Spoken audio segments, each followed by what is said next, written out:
Hey guys, I'm Haste, by the way. Formally meeting you all face to face now. This is a real first for me. This is my first going to be movie review for the channel. I'm going to try to keep this maybe between 5 and 10 minutes. I'm not really sure how it's going to go. This is the first kind of format I've done like this in a long time. I'm actually a YouTuber myself. I've got my own channel. I'm not going to sit here and plug myself away and all that fun stuff that's really douchey and just like egotistical. That's not me. Um, but this is my first video, so bear with me. And I don't know if I'm kind of led into the fact that since I am a YouTuber, I'm actually a gaming kind of person. I like talk while I'm playing video games and stuff like that, which is kind of limited because I don't do it too fairly often. But I'm not used to having like the camera in front of me, so I'm not used to having like this visual thing to look back and forth at. So I'm just gonna kind of look more like at my screen and just kind of talk about my points. I might make a little bit of eye contact with the camera here and there, but it doesn't feel natural to me. So forgive me if I'm not like if you don't feel like I'm connecting with you directly, but this is just my style, and this is just how it's gonna be. This is my first review. This is It Comes at Night. Bam, movie poster right here. I wish that'd be so cool, but maybe at some point I can get that kind of editing software. But right now we're Windows Movie Maker-ing it away.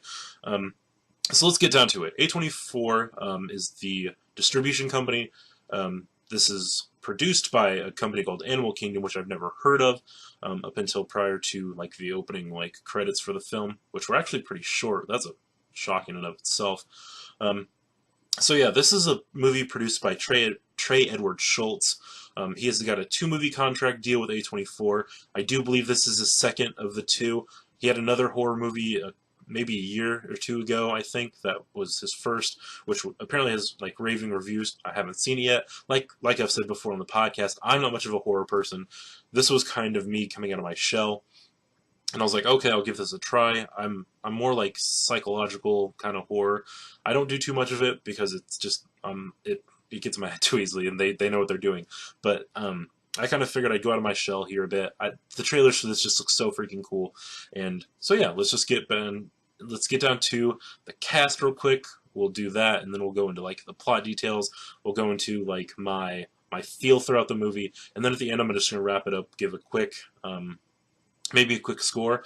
I know there's a podcast coming out here in a couple days. We're actually going to record that tomorrow night. So between now and then, I'll come up with like more, I guess.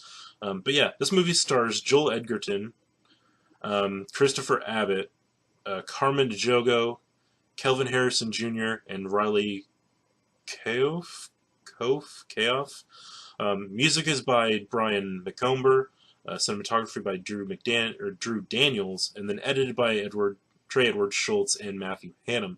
Um, Release date's technically tomorrow, June 9th, but I actually saw it at a release screening. For some odd reason, I guess movies are just like, okay, we're gonna put a couple showings here and you can go see it. So I was like, okay, I've been waiting for this long enough, and I've talked about it plenty on the podcast. So I was like, okay, I will go see this. I will put myself out there, and if it scares me, it scares me. Needless to say, it didn't. The things that you see in the trailer are about as bad as it gets, and even still, it's way more tame than the trailers make it look. Does that make it a bad movie? I don't think so. It is a very. I saw a reviewer a couple days ago because I was like, okay, what's the general consensus for this? I think it's going right now maybe at 89% on Rotten Tomatoes at the time I'm recording this, based on 79 reviews, with an average approval rating of 7.7. So that's pretty. That's actually pretty good. It's probably going to change in the next couple days once the actual like reviewers like me that are actually like writing for Rotten Tomatoes. It's not a thing I do, but once they kind of pitch in, it might come down because oddly enough, there was a guy a couple seats down was like, "Man, this is BS." He actually said that. I was like, "Oh, okay." I mean, to each their own. I mean, you can be disappointed about the movie all you want, but I mean, it is what it is. The site for Rotten Tomatoes essentially says It Comes at Night makes lethally effective use of its bare bones trappings to prove once again that is what left unseen can be just as horrifying as anything on screen. Yeah, that's about the best way to possibly put it, and that's kind of why I decided I would go with it because I mean, you don't get a lot of answers in this movie, which I'm personally okay with. It's kind of what I'm used to seeing from movies these days. A lot of movies kind of go out of their way to be like, oh, we're going to do something different, and for that, it's going to be our own thing. And if people don't like it, they don't like it. If not, I mean, there's not really a whole heck of a lot you can do. Um, so yeah, overall, I enjoyed it. It was a lot less than I expected to be. I kind of went in super freaked out, but I guess in the end it wasn't really anything to be too seriously concerned about. Okay, so the plot: you are with at the start of the movie, you're with Joel Edgerton's character.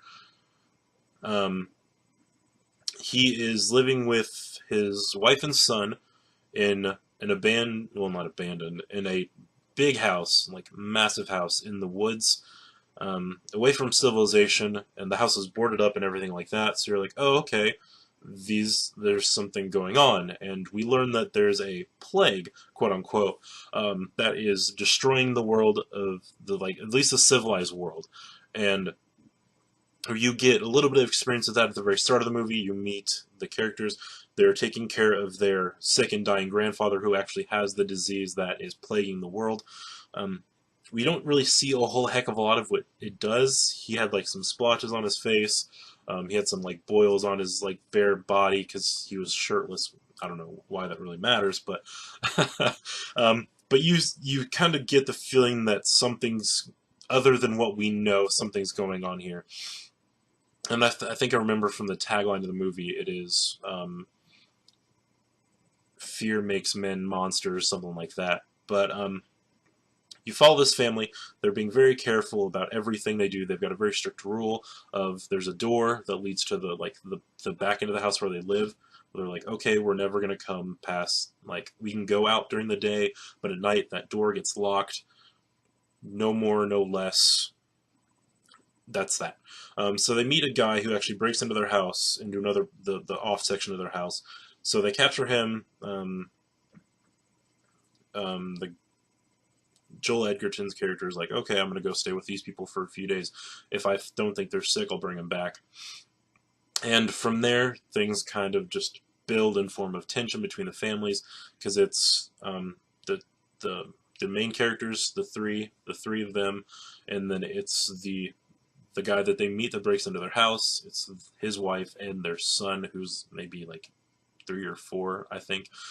But it shows the tension building from them throughout the film, and I'm sure, like I said, I'm going to go more into this when we do the actual podcast itself, without giving too much away. But it is definitely a movie that leaves you um, kind of wanting more. I was definitely kind of hoping for a little bit more in terms of answers, but I'm not upset that I didn't get them. If anything, the movie is more or less very unsettling, and you're like, okay, there's something's going on somewhere off screen, maybe, or even like kind of off on screen, sort of, because they're all reacting in certain parts to things going on around them, and you're like, okay, this is how it's going to be. And you just kind of sit there and wonder, like, is something going to pop out? There were a couple of jump scares, which I will admit I was like, oh, I don't know what's going to happen. But yeah, that was kind of my feel, and I mean, it was a great movie. It's definitely not for everybody. I will admit that that guy sitting a couple seats down from me is definitely not the target audience of this. If people are going into this expecting a horror movie that's like just like jump scares galore and all that fun jazz, definitely in the wrong neighborhood for movies. I will throw that out there. But overall, cinematography was fantastic. If the movie did one thing well, it has made you feel like you don't know what's going to happen. And while granted, not a whole lot does really happen. I mean, it's more or less of you're along for the ride to see how everyone reacts to each other, and you kind of see how everyone just kind of reacts to the world around them, because you get these views of the house. They're not really on power. They're on solar panels, but there's not like running lights. They have to boil their own water to make it clean. They've got some food here and there, but I mean, it is what it is. And you kind of get this whole, okay, so it's post-apocalyptic without being necessarily post-apocalyptic. You don't get an idea of where you're at. They just refer to the city as the city. Um, it's really it's more of a survival kind of feel from the movie than it is an actual um, boom, here it is, here's everything going down, this is how it's going to happen, this is like you see this part of the plot coming, you're like, okay, we're from that point, now we're at the conflict, um, and so here's the conclusion. It's really the conflict and the conclusion really are kind of like the whole movie of itself. You don't really get that whole part where it's like, okay, we're transitioning from part one to part two to part three, which I mean we've talked about on the podcast before, that there's like that progression. Um, the the conflict is really the whole movie itself, which is amazing. It's definitely something the movie does well. You feel on edge the entire time. Like I was saying, the cinematography, it's a lot of tight spaces. A review I read said this is a very claustrophobic movie. I wholeheartedly agree. Even if you do have okay, there are a lot of shots down the hallway. If you see the movie poster, you got the kid looking at the doorway, down the hall. You get a lot of shots like that, where it's just character, hallway or walkway or something like that. The rest of the screen is almost black. You're like, okay, something could be lurking over or around, and if it is, that's fine, but it's definitely really unsettling. And I think at the end of the day, it's like I said, it's not a movie for everyone. It really, really isn't. But I enjoyed it. I said I was really excited going into it. So I mean, end of the day, I was satisfied. Um, Definitely not a happy ending. Usually with horror or anything like that, you'll be like, okay, that was pretty satisfying ending. But you get an ending, and it's just like, okay, I kind of have to just deal with how it ends, which is all right. But definitely, I would recommend it. I think I'm actually going to save my official score for the movie until we do the podcast here in a couple days. So you're gonna have to stick around if you want to find that out. Hopefully, this is a interesting kind of thing. Hopefully, you guys like how I do things compared to how Matt does things. We both obviously have our different our different ways of doing things.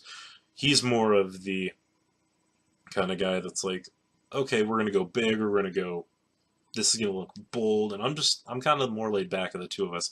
He's definitely more of the production guy, and I'm just like, yeah, I'll be the voice that kind of talks here and there. But I actually kind of sitting down, I did enjoy this. So yeah, I hope you guys do enjoy this. I will see you guys this weekend with the podcast. So movie fellas, haste out. See you guys later. Bye everybody.